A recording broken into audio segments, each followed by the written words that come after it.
ભગત ભગત ઉઠો ભગત. હા, હું થયું તમને? પેટમાં બહુ દુખે છે, પીડા સહન નથી થતી. ભૂખલું દુખતું હશે. તમે બે ઘડી આ બેહો, હું રસોડામાં ક્યાંક લેતો આવું. હાલો ત્યારે હું જાઉં છું. તમે ક્યાં જાવ છો બાપા? બેટા બાજુના ગામમાં છે ને આ શરદ પૂર્ણિમાનું ભજનનું નોતરું મળ્યું છે. એક બે દીમાં પાછો આવી જઈશ. સારું, શાંતિથી જાજો. અને સાંભળો, બને એટલા જલ્દી પાછા આવજો. ના એટલે શું છે, આ મીઠીને વળી માત્ર તમારી જ બીક છે ને એટલે કહું છું. હાલો, જય શ્રી કૃષ્ણ. જય શ્રી કૃષ્ણ. હાલો હવે પગમાંથી કાકરો કાઢીને હળદર દાબી દો. હા, નહીતર પાછા તીખી ભાભી એટલે મીઠી ભાભી હમણાં ખીજાશે. ભાઈ શુરા, હું હમણાં માટી ખૂંદી દઉં છું. હા ભાઈ, શાંતિથી, આરામ.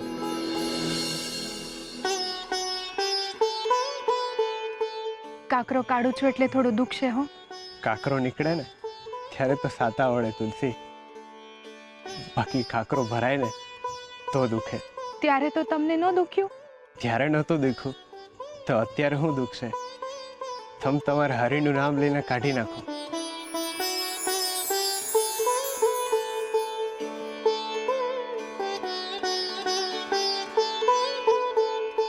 નીકળ્યો?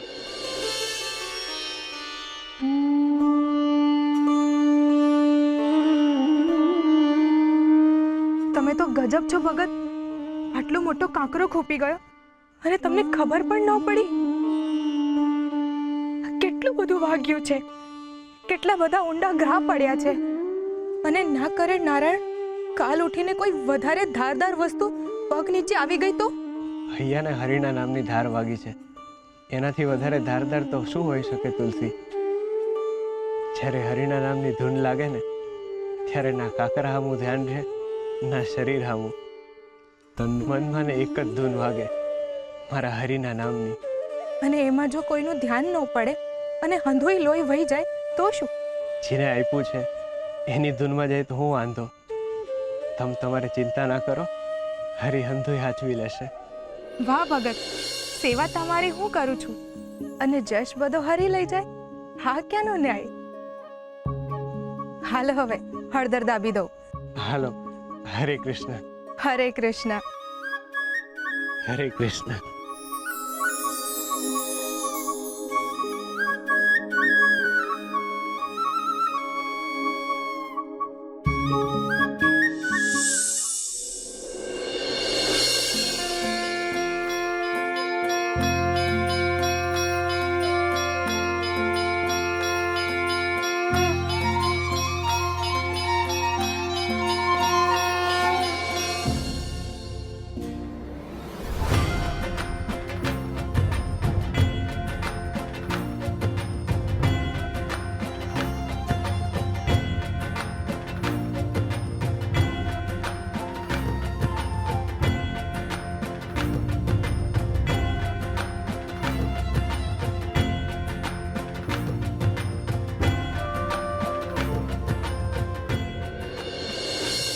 બોલો શ્રી કૃષ્ણ કનૈયા લાલની જય.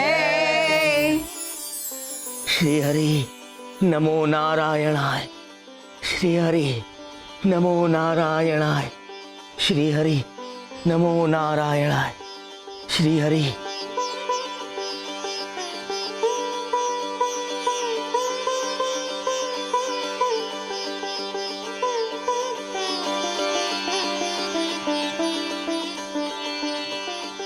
વાહ પૂજારી બાપા વાહ! આ મંદિરમાં આવું છું ને તો હું મારા પિયરમાં આવી હોવ એવું લાગે છે. શ્રી હરિ નમો નારાયણાય. છે ને, ખોટી જગ્યાએ હારું બોલે છે ને હારી જગ્યાએ ખોટું બોલીને આવી. તઈ હું બિચારા ગોરા ભગતના પગમાં કાંકડો વાગ્યો તો એના હૈયે કાંટા વાગે એવા બોલ બોલીને આવી. શ્રી હરિ નમો નારાયણાય. તઈ હું નામ જ મીઠી છે, બાકી સ્વભાવે એકદમ કડવી છે. બિચારી દેવીના ગયા પછી ગોરાને કોઈ દી સુખ નથી મળ્યું. મીઠી એની મોટી ભાભી થાય છે, એને આખું ઘર સંભાળી લેવું જોઈએ. એ સંભાળતી તો નથ, પણ સંભળાવે છે ખરી. ખાલી ગોરાને નહીં, સુરાને હેરાન કરે છે. દઈજાને એના પેટમાં હું દુખે છે. એના પેટમાં નથી દુખતું, એને પેટ માટે દુખે છે. તુલસીના ઘરે પારણું બંધાણું અને એના ઘરે બાળક નથી થાતું, એની બળતરા છે એને. હાલ પૂજારી બાપા, શું થયું દીકરી? તારી આંખમાં આંસુ. હવે તારા સાસરી વાળા તને શું ત્રાસ આપે છે?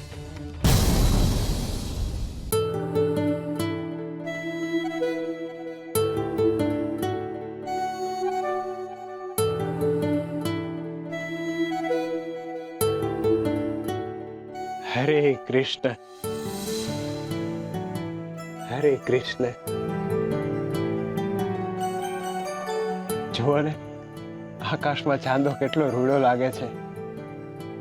હરિએ જાણે પોતાના હાથથી સળગાઈ રહ્યો ને એવો. ભગત, તમારી એવી કોઈ વાત હોય છે જેમાં હરી ના હોય? હરી વિનાની વાત તો ઘોંઘાટ કહેવાય. દરેક વાતમાં જે અર્થ હોય છે ને એ હરી છે. આજે તો હરીનો દી છે. તમને ખબર છે, આજે શરદ પૂનમના દિવસે રાધા કૃષ્ણ રાસ રમે છે ને એની આયરે આખું બ્રહ્માંડ રાસ રમે છે. ભાઈબંધને રાધિકા માતા માટે બહુ પ્રેમ છે. મેં એમની આંખોમાં જોયું છે, એમના માટે પીડા છે. પીડા? અને હરીને, જે આખા જગતની પીડા હરે છે, એને વળી શેની પીડા હોય? જે બીજાની પીડા હરે એની પીડા કોણ હરે તુલસી? ભક્તોથી દૂર જવાની પીડા હોય છે. એ પોતાના ભક્ત વગર એક પળ પણ નથી રહી શકતા.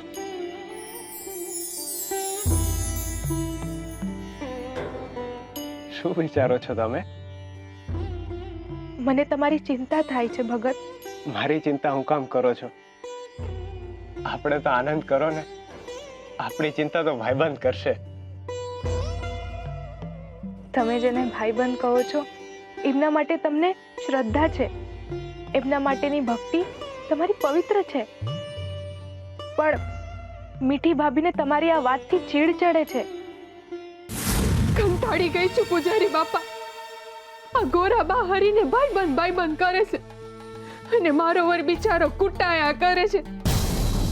ઈ મારો વર માટલા ગાળે અને પાણી પીએ ઈ બે ધણી ધણિયાની. પૂજારી બાપા, મને તો એમ લાગે છે કે અમે ધર્મશાળા ખોલી છે અને ઈ બે એમાં રહે છે.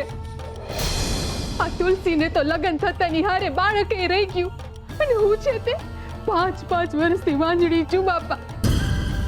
ક્યાંક એમના છોકરા મોટા કરવાનો વારો ના આવે ને તો સારું છે. પૂજારી બાપા, આનો કઈ માર્ગ કાઢો ને.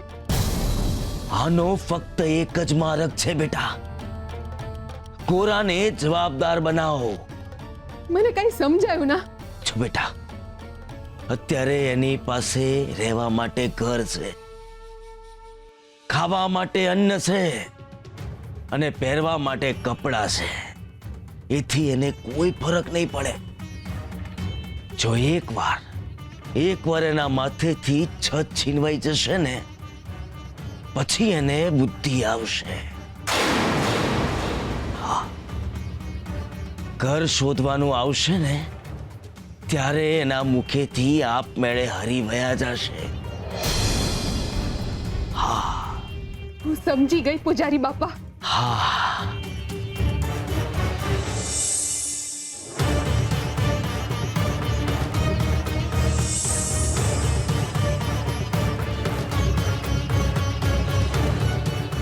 હવે જુઓ પૂજારી બાપા, ઈ ગેલાની શાન હું કેવી રીતે ઠેકાણે લાવું છું.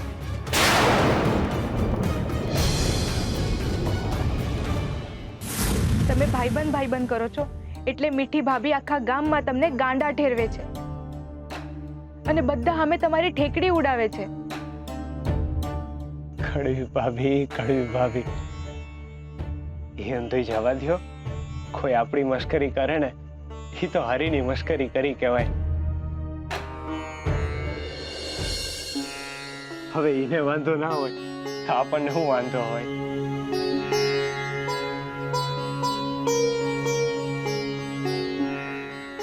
હરે કૃષ્ણ બોલો ને દૂધ પૌવા ખાઓ. તમે વાતને કાં ઉડાવી મારો છો? તમે કોઈ દી મારી વાતને ગંભીરતાથી લેતા જ નથી. બીજા લોકો ન સમજે એ તો સમજ્યા, પણ તમે નથી સમજતા. હું મારા ભાઈબંધને ભાઈબંધ ના કહું તો હું કહું? પણ મેં તમને હંધી વાત કરી જ છે ને. મારા ભાઈબંધને 15 વર્ષ પહેલા હું માંગ્યું તું મારી પાસે. હું હંધોય જાણું છું, પણ તમે સમજો, એ વખત જુદો હતો અને આ વખત જુદો છે. હવે તમે મોટા થઈ ગયા છો, સંન્યાસી નથ, ગૃહસ્થ છો. અને કાલ ઉઠીને આ બાળક આવશે, એનું શું? એને કોણ ખવડાવશે? શુરાભા એ જ ખવડાવશે, જી હંધાઈને ખવડાવશે, મારો હરી. હારું તાર, હવે હું વાટ જોઉં છું તમારા હરીની. જ્યાં સુધી એ મને નહીં ખવડાવે ત્યાં સુધી હું મારા મોંમાં એક કોળિયો પણ નહીં મૂકું. આવી જીદ ન કરશો તમે. આ બધું હરીએ જ દીધેલું છે ને.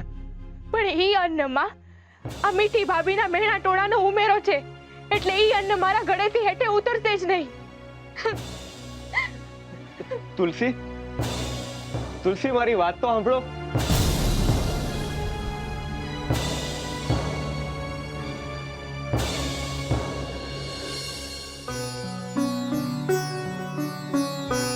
માફ કરજો ભાઈબંધ, અટાણે કોળિયો મારા મોઢામાં નહીં જાય. પણ ગમે એ થાય ભાઈબંધ, આજે તો તમારે મને મળવા આવવું જ પડશે. હરે કૃષ્ણ, હરે કૃષ્ણ.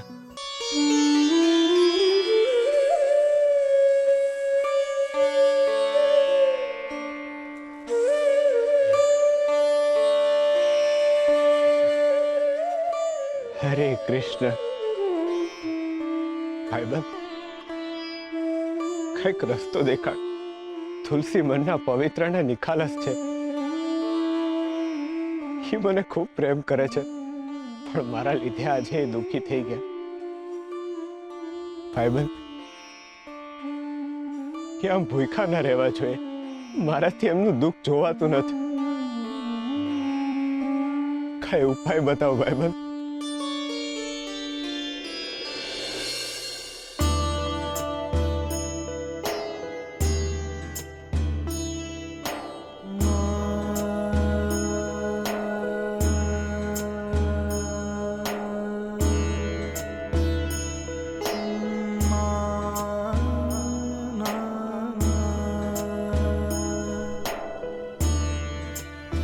અંદર વરાનો વીરો ભેગો થયો છે. આ એક એક કાકરો એક એક દીનું પ્રતીક છે, જેમાં તમે મને નથી મળ્યા. હું જાણું છું કે તમે મારી હારે જ છો, પણ હવે સામે કેદી આવશો? મારું હૈયું તો તમારાથી સદાયને માટે તૃપ્ત થઈ ગયું છે, પણ મારી આંખોને ક્યારે તૃપ્ત કરશો? હવે તો આંખોમાંથી આંસુ આવતા બંધ થઈ ગયા છે. એમ માનીને કે તમે આવશો ત્યારે આવશું, ક્યારે તમે મને તમારો સાક્ષાત્કાર કરાવશો. તમારી કૃપાનો વરસાદ મને સદાય પલાળે રાખે છે. એ વરસાદના પ્રસાદ રૂપે જ મારા ઘરે બાળક આવવાનું છે. અને એના આવ્યા પછી તો તુલસીનું મન એમાં જ ભરવાયેલું રહેશે. પણ જો એ આમ જ દુઃખી રહેશે તો મારું મન ભક્તિમાં નહીં લાગે. એટલે એનું દુઃખ દૂર કરો અને મારી આંખોની ઈચ્છા પૂરી કરો. મને જલ્દી મળો. હરે કૃષ્ણ, હરે કૃષ્ણ, હરે કૃષ્ણ, હરે કૃષ્ણ.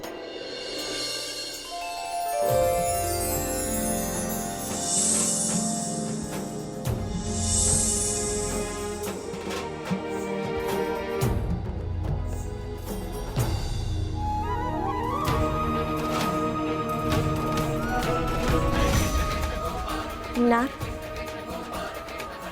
તમારા ભક્તને અંદાજો પણ નહીં હોય કે જેટલી તૃષ્ણા એને તમને મળવાની છે એથી અનેક ગણી તૃષ્ણા તમને પણ એને મળવાની છે.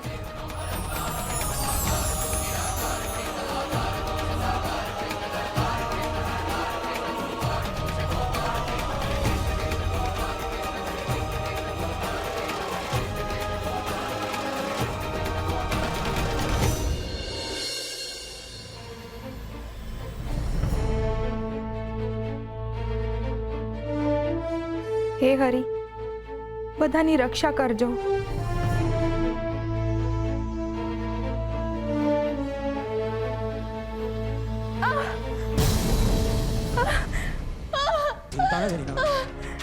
ભગત ભગત ઉઠો ભગત. હું થયું તમને? પેટમાં બહુ દુખે છે, પીડા સહન નથી થતી. ભૂખનું દુખતું હશે. તમે બે ઘડી આ બેહો, હું રસોડામાં ક્યાંક લેતો આવું. ના, સુરાભા અને મીઠીની કમાણીનો એક દાણો હું મોંમાં નહીં મૂકું. જીત છોડો તુલસી, અટાણે હિન્દુ ભૂલીને તમે તબિયતનું વિચારો. ના, જ્યાં લગી હું તમારી મહેનતનું અન્ન નહીં જોઈ લઉં ત્યાં સુધી હું નહીં જમું. થોડીક વાર હું આડી પડું, કદાચ મને સારું લાગે.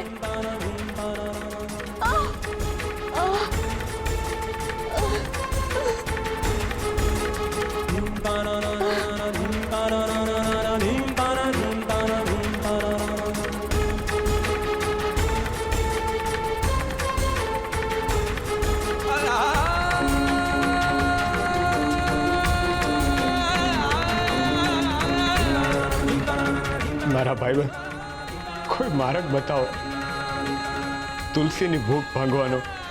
દિશા બતાવો ભાઈબંધ, દિશા બતાવો.